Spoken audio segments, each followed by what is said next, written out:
ГСП онлайн. Городские новости сейчас.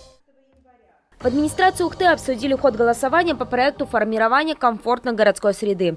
Напомним, о федеральной инициативе стало известно в конце прошлой недели. Для ее осуществления в городе и пригороде разместили 15 урн для голосования в общественных местах.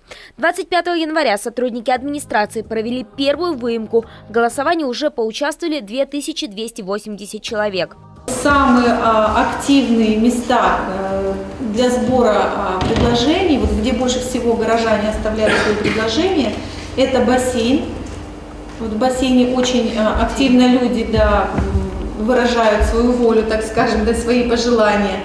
И очень активны у нас поселки. И из поселков самый активный водный.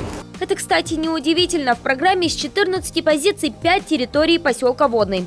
Хотя, как утверждают в администрации, сами воднинцы решили отдать преимущество одному варианту. В голосовании он обозначен как тротуар улицы Торопова.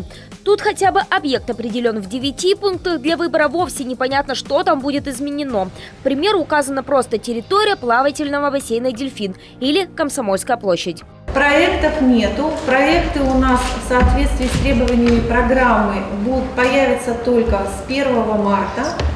И только тогда эти проекты будут размещены как на официальном портале, также и в тех местах, где мы сейчас с вами опускаем свои предложения.